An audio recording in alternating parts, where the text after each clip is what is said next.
Bonjour à tous et à toutes, on se retrouve ce matin pour les énergies de notre semaine, donc du 13 au 17 janvier. On est en pleine, comment je pourrais vous dire ça, en pleine énergie de la pleine lune, puisque comme vous le savez, elle sera ce soir, et ça va être une lune en cancer. Alors attention de ne pas vous faire trop d'illusions cette semaine. Ça va être, vous allez vivre dans un monde, ce que je pourrais appeler dans votre monde intérieur, car vous allez chercher beaucoup de solutions à des problèmes, vous allez essayer de communiquer vos envies, vos besoins de la meilleure façon qu'il se faut, et ça va passer aussi par un bon rééquilibrage émotionnel pour retrouver votre équilibre, pour vous reconnecter à vous-même et avoir un petit peu moins peur, un petit peu moins de doute. Ça va être une évolution. Vous allez chercher. Alors, attendez, je remets de l'ordre dans mes idées. Vous allez chercher une évolution de vos relations intimes. Alors, quand je dis intime, c'est familial, amical, amoureuse. C'est vraiment notre cercle personnel, notre petite bulle de bien-être. Et vous allez prendre certaines responsabilités, les assumer suite à des conflits pour pouvoir au mieux les extérioriser et vous en débarrasser. Vous allez faire tout ceci pour pouvoir vous créer une harmonie intérieure, un équilibre parfait entre ce que vous voulez et ce que vous avez. Voilà ce qui est des énergies de cette pleine lune en cancer pour ce 13 janvier. Maintenant, nous allons voir comment elles vont impacter notre petite semaine. Alors, pour les énergies générales, j'ai pris, bien entendu, allez, on reste dans le thème de la pleine lune, le spirit de la lune. Pour le sentimental, j'ai pris le yin et yang oracle. Et pour ce qui est du message de votre ange gardien, j'ai pris l'oracle des souhaits. Allez, on voit tout de suite ce qui nous attend cette semaine. On a le rajeunissement, la porte, la transformation, la pacificatrice, l'inspirateur et les limites. Avec notre rajeunissement, les incertitudes et autres doutes commencent tout doucement à s'estomper et c'est l'esprit beaucoup plus léger que vous allez faire des projets, que vous allez pouvoir vous projeter dans cet avenir, parce que dorénavant, vous savez exactement quelle direction ou quelle décision prendre pour rendre vos rêves, vos projets réalistes, pour les réaliser, les concrétiser et préparer au mieux votre avenir.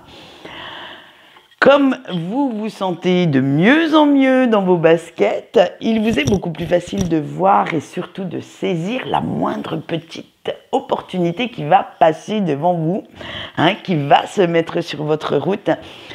Et vous voilà parti, plein de force et de vigueur, ou pleine de force et de vigueur si vous êtes une femme, vers de nouvelles aventures beaucoup plus palpitantes, mais également beaucoup plus en corrélation avec ce que vous avez envie d'avoir, de créer ou de faire. C'est cette envie de vous réaliser vous-même qui va prendre le dessus cette année, du moins surtout, alors cette année oui, mais ça va être aussi pour ce mois-ci, ça va être le mois décisif où vous allez commencer à faire les premiers pas pour aller vers, alors j'allais dire une amélioration de votre vie, une évolution, et où vous allez tout bonnement vous transformer. Parce que plus vous faites le bilan des années antérieures, plus votre façon de penser change, ce qui fait que vous allez adapter votre vision de la vie, et du coup, inévitablement, eh bien, vous allez changer plein de petites choses. Vous allez changer votre routine quotidienne, vos habitudes, et même si ce n'est pas des grands changements radicaux, si vous n'allez pas tout foutre en l'air votre vie, même s'ils ne seront pas toujours perceptibles par votre entourage, eh bien, vous le savez. Vous savez que vous avez changé quelques petits trucs et vous faire un petit peu plus plaisir, que ça va vous faire avancer petit à petit. Le truc tout bête, moi, personnellement, je me suis mis à de nouveaux hobbies. Et du coup, eh bien, c'est sûr que ça change ma routine quotidienne parce qu'il faut que je dégage du temps sur mon planning pour m'occuper de ça, pour m'améliorer. J'ai repris une formation, donc c'est pareil, il faut gérer, jongler avec tout ça. Et ça me fait du bien. Donc vous, ça sera pareil. Ça va peut-être être des choses que votre entourage ne verra pas forcément, mais ça peut être une routine maquillage que vous avez envie d'essayer et qui va vous plaire, hein. Ça peut être une nouvelle façon de vous habiller. Ça peut être sur votre trajet professionnel, eh bien, hop, vous vous dites, tiens, à la place de prendre la voiture, je vais prendre le vélo. Changer quelques petits trucs de son quotidien remet beaucoup plus de motivation, beaucoup plus de baume au cœur parce que vous faites réellement ce que vous avez envie de faire. Et on en vient tout bonnement à notre pacificatrice, c'est votre équilibre qui va primer, c'est vous qui devez vous trouver en harmonie avec vous-même. Faire plaisir à l'un et à l'autre, à Pierre, Paul, Jacques, c'est très beau, c'est très sain, c'est très... Comment je pourrais dire ça, c'est... Je vous tire mon chapeau, hein, si vous y arrivez tout le temps. Mais il y a un risque, c'est de risquer de vous oublier là-dedans. Donc faites en sorte aussi d'intégrer vos besoins, vos envies dans cette routine quotidienne, dans ce que les autres vous demandent. Faites attention de ne pas en faire trop et d'oublier ce qui vous éveille. Nous allons passer à l'inspirateur, bien entendu, parce que vous allez retrouver de l'énergie, de la passion propre aux nouveaux projets, vous savez, aux nouveaux petits trucs qui germent dans votre tête, au nouveau départ également pour certaines personnes. Et cela aura pour résultat de vous motiver encore plus, de vouloir suivre votre propre route, de faire ce que vous avez envie, ce qui vous inspire, et de sortir de vos sentiers battus. Alors n'oubliez pas que même si vous avez envie d'aller de l'avant, analysez bien la situation, réfléchissez bien. Il ne faut pas pour autant céder à l'impulsivité, hein. Ce n'est pas pour autant qu'il faut faire n'importe quoi, n'importe quand. Et vous devez quand même guetter un petit peu du coin de l'œil les conséquences que cela aura sur votre vie, mais également la liaison de fait, mais également, celle-là elle se faisait pas, les répercussions que cela aura sur la vie de vos proches. Parce que, comme on peut le dire là, avec cette carte, malheureusement ou heureusement, hein, tout dépend de son point de vue, vous ne vivez pas en ermite au fond d'une grotte, et à chaque décision que vous prenez, à chaque choix que vous faites ou que vous actez, cela a des répercussions sur votre entourage, sur les personnes qui partagent votre quotidien. Et avant de concrétiser ce qui vous fait réellement envie, ce que vous avez vraiment envie de faire, qui vous tenaille, eh bien vous allez devoir prendre cette donnée en considération parce que vous ne pourrez pas entièrement être satisfait ou satisfaite, épanoui dans votre vie si vous ne sentez pas le soutien, l'amour de vos proches. Alors, être sage, mature, acquérir cette maturité, cette sagesse intérieure, ne veut pas dire que vous fassiez quoi que ce soit en solitaire, ni que vous fassiez tout ce qui vous plaît. Non, c'est créer votre vie personnelle en tenant compte aussi des personnes qui vous entourent et de faire en sorte de tout concilier, de tout intégrer pour que vous soyez heureux. La sagesse, j'allais dire, c'est de prendre en considération les besoins de votre de votre autre, de vos enfants, de votre vie professionnelle, financière également, tout en y intégrant ce que vous rêvez de faire. Et là, à partir de là où vous avez trouvé cet équilibre au fond de vous, eh bien, je peux vous dire que ce sera totalement gagné. Ensuite, on va aller voir un petit peu notre sentimental. Bah oui, quitte à faire, hein. Et bien entendu, on va commencer, comme d'habitude, par nos petits couples. Et oui, vous allez voir qu'il y a quand même vachement de progression de ce côté-là. On a la famille, on a l'automne, on a l'as, on a la foi et le feu. Eh bien, eh oui, vous n'avez pas fait tous les efforts que vous avez fait dernièrement pour rien, toutes ces remises en question non plus, parce que vous en voyez enfin les résultats. Votre relation prend enfin la tournure que vous souhaitiez et vous entrez dans une phase beaucoup plus bénéfique, beaucoup plus épanouissante, motivante pour vous, mais également pour votre autre, parce que chacun de vous deux pense, agit et prend maintenant en considération le bien-être du couple et non le bien-être de l'individu.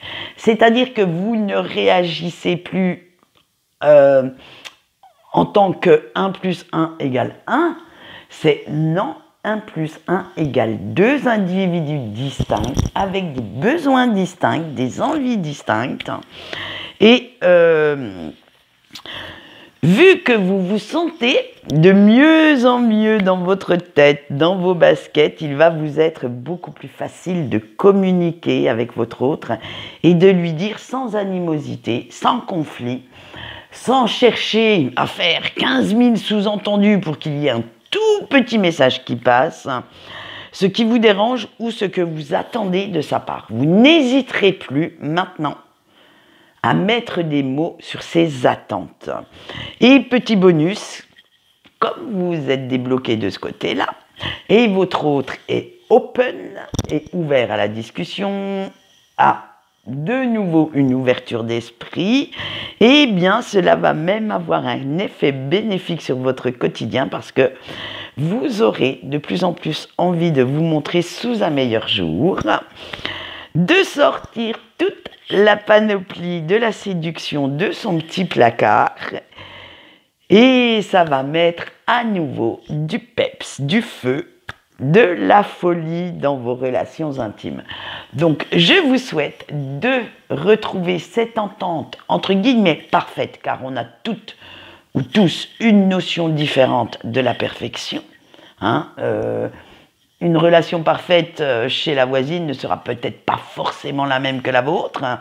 Donc, on a tous une perception parfaite de cette fameuse perfection de l'autre, de nos relations.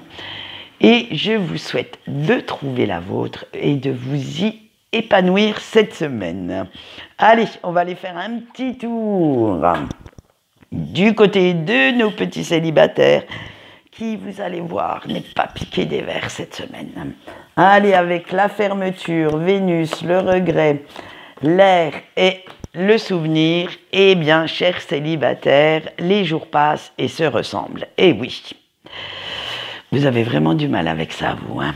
Vous êtes toujours dans l'indécision, dans le déni de vos réels besoins sentimentaux et du coup, eh bien, vous regrettez quand même le temps où vous ne vous posiez pas 1001 questions existentielles, où ce n'était pas le gros bins dans votre tête, hein, et où tout vous semblait si simple.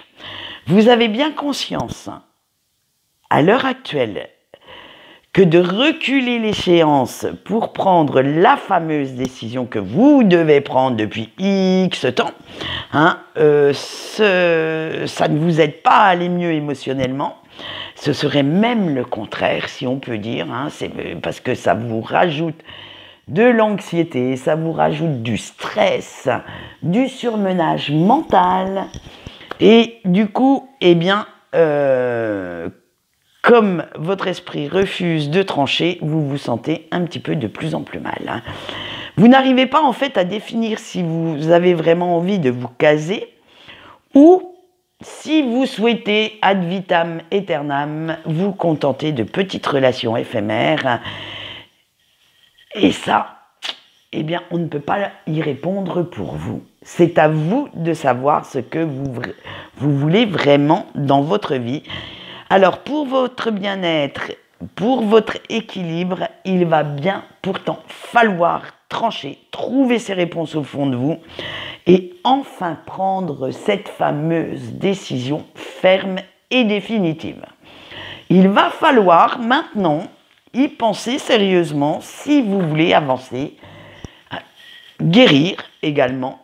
Et là, malheureusement, j'allais dire, je ne peux, mais personne ne peut répondre à votre place et ne peut rien pour vous. C'est à vous, car il y en aura qui préféreront aller vers une relation sérieuse pour s'épanouir et d'autres qui s'épanouissent très très bien dans les one-shots, les petits coups d'un soir, la séduction du début.